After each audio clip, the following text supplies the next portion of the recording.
Bonsoir à toutes et à tous et bienvenue à ce journal. Très bientôt, le gouvernement d'union nationale sera rendu public. Le Premier ministre Bruno Tshibala a remis ce mercredi le rapport de ses consultations au chef de l'État pour la formation du dit gouvernement. D'après le Premier ministre Bruno Tshibala, il a fait sa part. La suite appartient au président Kabila. Et puis Kinshasa fait peau neuve avec la réhabilitation de sa chaussée, instruit par le chef de l'État pour la relance de ses travaux de réhabilitation des chaussées à Kinshasa, comme d'autres villes de la RDC, le gouvernement s'active. Le ministre des ITPR a visité récemment la place commerciale Limété et l'avenue Kianza, question de se rendre compte de l'évolution des travaux. Thomas Louaka, qui a félicité le VD pour la qualité et la durée de l'exécution, a aussi appelé la population à protéger ses acquis. Enfin, deuxième tour de la présidentielle française, les deux candidats étaient face à face ce mercredi pour débattre sur leurs idées de la politique à mener lors du prochain quinquennat. Déception, Marine Le Pen et Emmanuel Macron ont passé plus de temps à se régler les comptes. C'est donc aux Français de décider sur qui va le diriger en se rendant aux urnes ce dimanche 7 mai 2017. La publication du gouvernement Tshibala est imminente. Le Premier ministre Bruno Tshibala a remis mercredi au chef de l'État le rapport de ses consultations. Au sortir de l'entretien avec le président de la République, Joseph Kabila, Bruno Tshibala a fait savoir au micro de nos confrères de la radio-télévision nationale congolaise RTNC que dans très peu de temps, il sera annoncé au peuple congolais la composition du gouvernement d'union nationale conformément à la Constitution et à l'accord du 31 décembre. D'après lui, le travail est fait. Il reste au président de la République de jeter un coup d'œil sur le rapport qui lui a été remis. Je suis venu lui faire un rapport d'étape concernant la formation du gouvernement après 3 semaines de consultation des partis signataires de l'accord politique et inclusif du 31 décembre. J'ai remis à ce sujet un rapport écrit au président de la République. Je dois dire en somme que le travail continue. D'ici quelques jours, le peuple congolais sera fixé au sujet de la formation du gouvernement d'union nationale conformément à la Constitution et à l'accord du 31 décembre. Toutes les composantes signataires de l'accord du 31 décembre ont été reçues. J'avais même élargi ces consultations à d'autres acteurs politiques qui avaient estimé utile et nécessaire d'y être associés. Je pense que tout s'est bien passé. Le travail est fait et il reste au président de la République de jeter un coup d'œil sur le rapport que je viens de lui transmettre. Et comme je viens de le dire, dans très peu de temps, nous aurons la responsabilité d'annoncer au peuple congolais la composition du gouvernement d'union nationale. Ici de signaler que 3 semaines se sont écoulées depuis la nomination de Bruno Tshibala au poste de Premier ministre sans la publication de l'équipe gouvernementale. Avec ce tête-à-tête entre les deux personnalités impliquées dans la composition du gouvernement, il est probable que le gouvernement d'union nationale sera connu d'ici le week-end. Après avoir pris parti d'une frange de l'opposition lors de la nomination de Bruno Tshibala à la tête du gouvernement, les évêques catholiques passent à la vitesse supérieure. Ils demandent le retour de Moïse Katumbi au pays en homme libre. Dans un rapport transmis le 29 mars dernier au président de la République, la conférence épiscopale nationale du Congo, SENCO, a plaidé le retrait immédiat de la décision d'arrestation de Moïse Katumbi. Ce rapport à caractère confidentiel a été rendu public par l'agence France Presse qui en a obtenu une copie le mercredi 3 mai dernier. Dans ce rapport, les évêques catholiques ont recommandé au chef de l'État d'autoriser l'opposant en exil de rentrer au pays, qualifiant sa condamnation en justice de mascarade.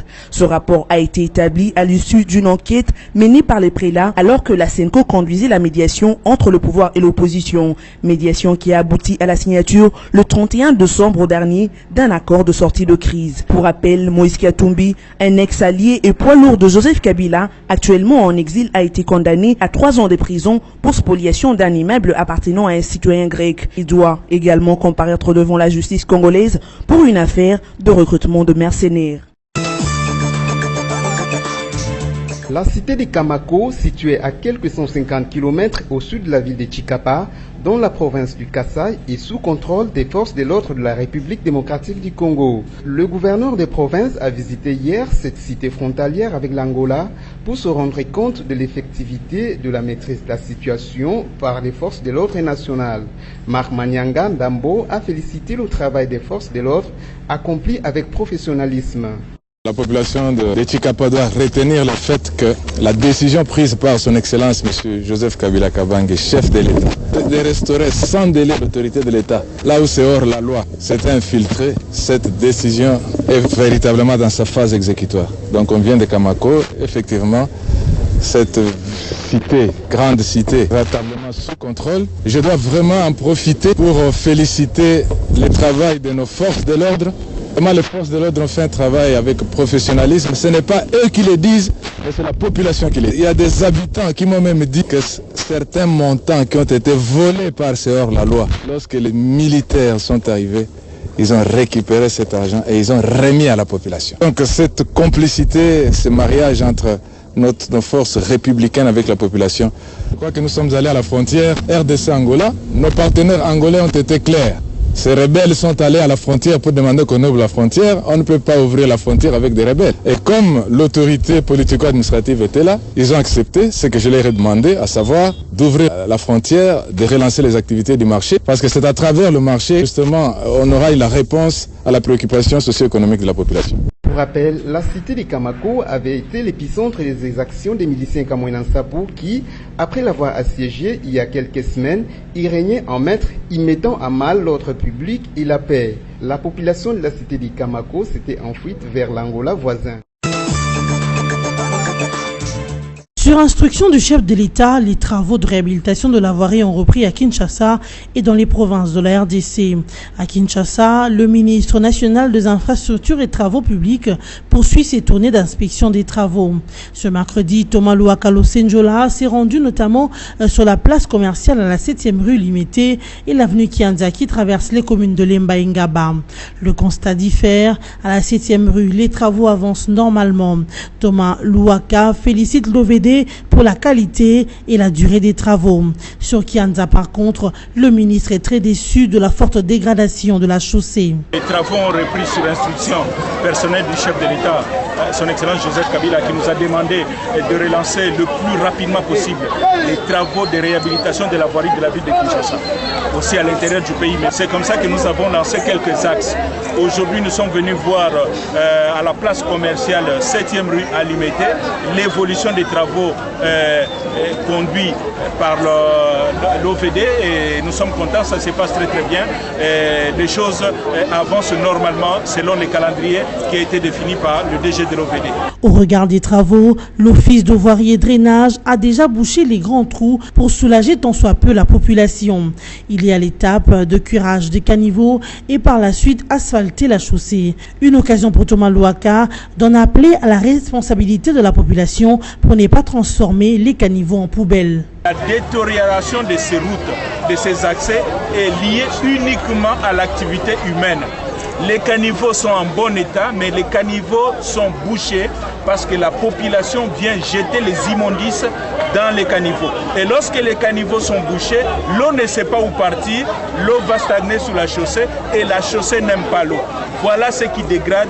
Donc c'est triste de voir que nous avons investi beaucoup de sommes importantes d'argent dans les travaux de la voirie. 2, 3 ans, 4 ans plus tard, il faut revenir faire la même chose alors que cet argent pouvait nous aider à mettre des médicaments dans les hôpitaux, à construire des écoles pour nos élèves. Donc je profite de l'occasion pour en appeler à la responsabilité de toute la population. Les caniveaux ne sont pas des poubelles. Il ne faut pas jeter les immondices dans les caniveaux. Ça va boucher et puis après nous serons obligés de revenir. Et comme il y a beaucoup de priorités à Kinshasa et dans le pays, on ne sait pas quel jour on reviendra encore à Kianza. On ne sait pas quel jour on reviendra encore à Limité parce qu'il y a d'autres priorités, par exemple la route de Mokali, il y a d'autres priorités, par exemple la route, l'avenue Bokassa et d'autres sites que je ne peux pas citer ici. Donc voilà, les travaux évoluent normalement. Je félicite l'OVD pour la qualité du travail et la rapidité d'exécution. Nous avons eu la chance de rencontrer le bourgmestre d'Ngaba qui est venu ici et il va continuer à sensibiliser la population pour changer de comportement. Quant aux travaux effectués par la Régie des eaux et la SNEL pour la pose souterraine de leurs tuyaux et câbles, le ministre des ITPR exhorte ces deux régies d'entrer en contact avec l'OVD. Question de travailler de commun accord afin de ne pas détruire les chaussées déjà asphaltées.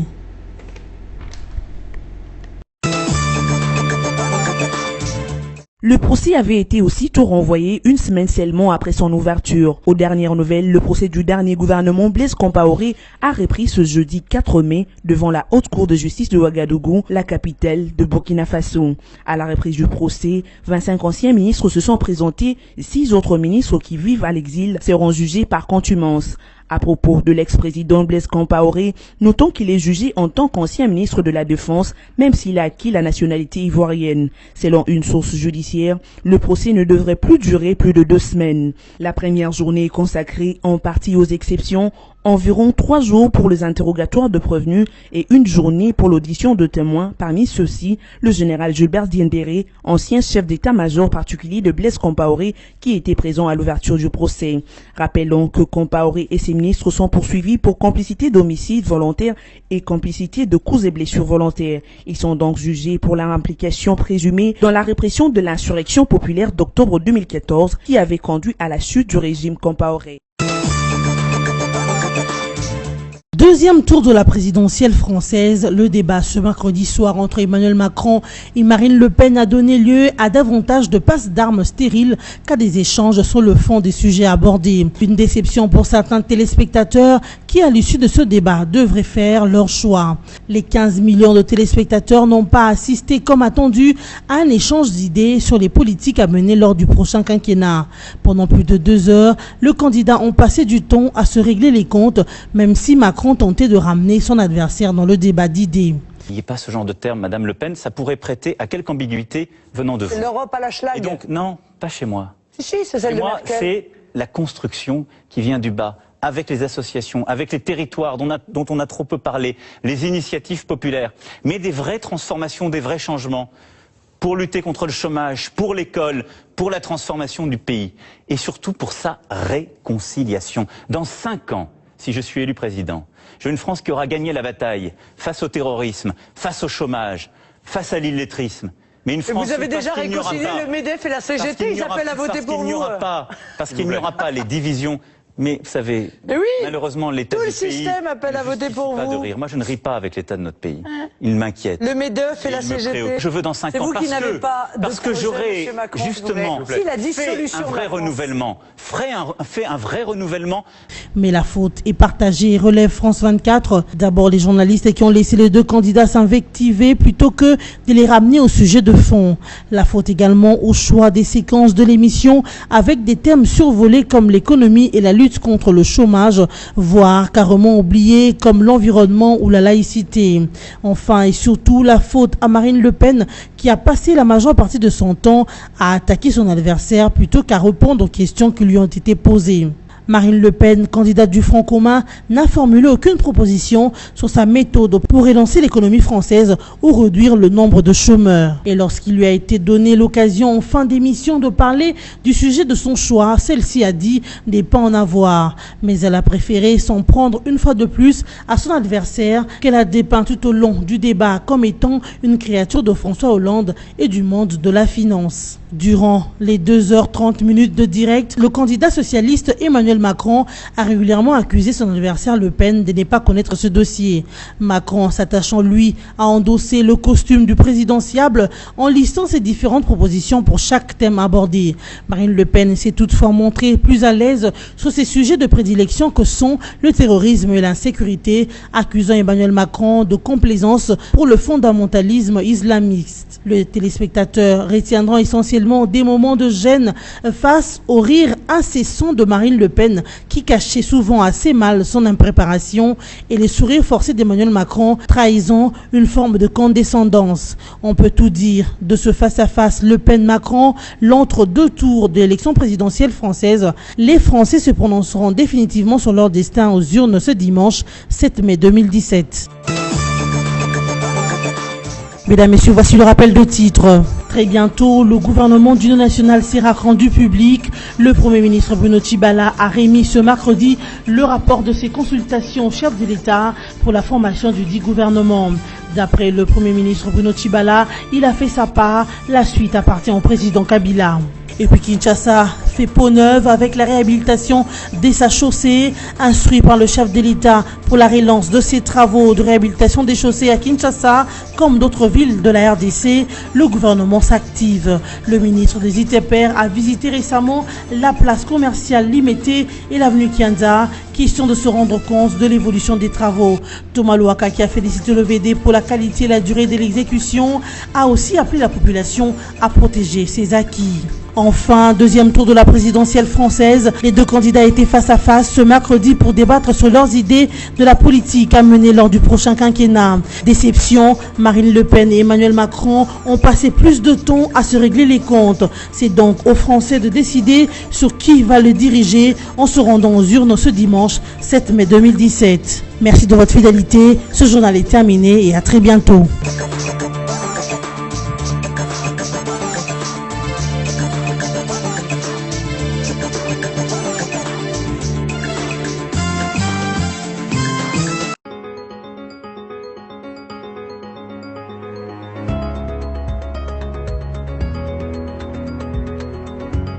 Mesdames, Messieurs, bienvenue à cette revue de presse des journaux en ligne paru jeudi 4 mai à Kinshasa. La publication imminente du gouvernement Tshibala et la sécurité au Kasaï, tels sont les sujets qui ont retenu notre attention.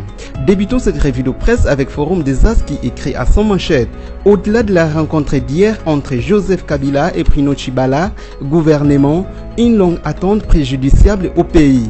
D'après notre confrère, près de mois après la nomination de Bruno Tshibala, la RD Congo vit à cheval sous le régime d'un premier ministre nommé, mais non encore investi, et d'un autre premier ministre en exercice, mais sans impérium. La fin du suspense, c'est peut-être pour très bientôt. En tout cas, c'est le nouveau premier ministre Bruno Tshibala qui a annoncé lui-même l'imminence de la publication de son gouvernement à l'issue de sa rencontre hier, mercredi 3 mai, avec le chef de l'État Joseph Kabila. Le patron de l'exécutif national indique par ailleurs avoir fait au président de la République un rapport d'étape sur la formation de son cabinet, précisant que d'ici quelques jours, le peuple congolais sera fixé au sujet de la formation du gouvernement d'union nationale, conformément à la Constitution et à l'accord politique du 31 décembre 2016. À 4 jours près, cela fera un mois depuis la nomination de Bruno Tshibala au poste de Premier ministre.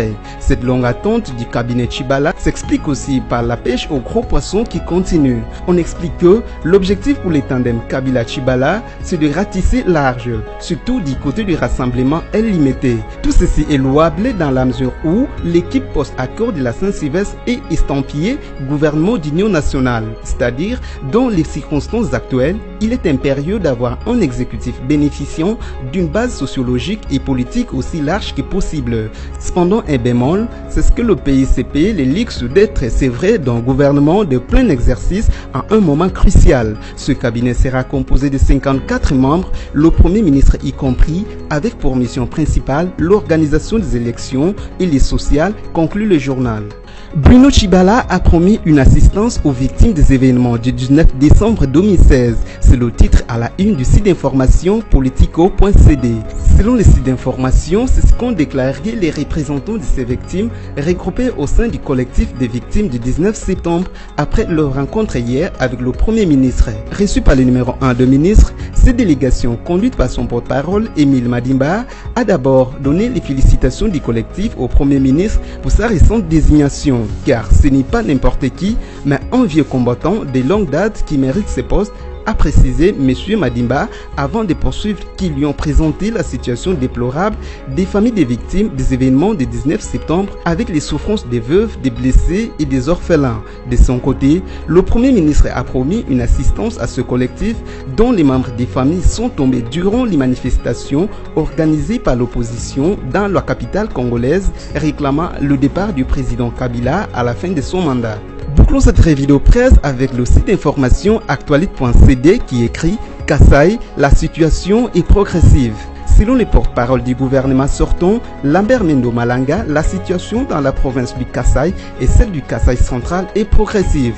Le ministre de la Communication et des Médias dénonce cependant quelques poches d'insécurité qu'il attribue aux malfaiteurs se réclamant des Kamwina Nsapu. Lambert Mende assure que l'armée est à la troche de toutes ces forces du mal.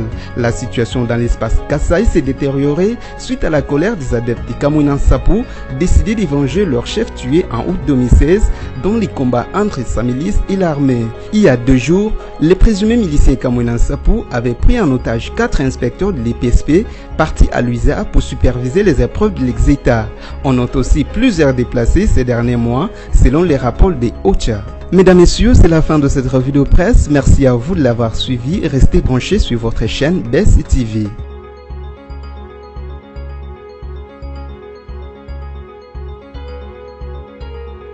Congo Panorama, votre magazine d'actualité, est à nouveau dans vos bacs avec son numéro 23. Découvrez l'actualité dans toute sa diversité. Coopération et diplomatie, quand Cheo Kitundu démine et réchauffe les fronts diplomatiques. RDC Liban, Joseph Kabila et le général Aoun veulent relancer la coopération. Passeport biométrique en RDC, une réalité confirmée. ISC, le nouveau comité de gestion modernise. La CGT à fond sur la route bypass. Agnès Moad renforce les capacités des cadres et agents de l'INSS. Promotion de l'industrie, Patrice Kitebi et Marcel Kassembe au front de l'Est. Eventprint à Kinshasa, la RDC toujours fréquentable. Formation professionnelle, après Kinshasa, bientôt un bâtiment ultra-moderne de l'INPP à Lubumbashi. Congo Panorama, c'est aussi la politique avec les négociations pour des élections apaisées. Sanko, échec et mat. Congo Panorama décortique pour vous les efforts du chef de l'État à travers le gouvernement pour la pacification au Tanganyika entre Pygmées et Bantous, à Kinshasa et au Congo central dans l'affaire Boudoudia Mayala, au Kasaï avec le phénomène Kamwina Nsapu, le tout avec thérapie du dialogue administré par Emmanuel Chadari. Congo Panorama numéro 23, c'est enfin l'éditorial signé Yvan Ramazani, rien que pour la paix. L'éditorialiste révisite le cursus du président Kabila au sommet de l'État et constate qu'il a choisi de conduire dans la paix ce pays vers sa destinée de grandeur, non pas tout seul, mais avec le peuple congolais qu'il s'efforce toujours à ériger comme principal acteur de son bien-être et bénéficiaire prioritaire des résultats de sa propre action. Tout cela au nom et pour la paix, rien que la paix. Congo Panorama, s'investir pour un Congo émergent. Congo Panorama, toute l'actualité à votre portée.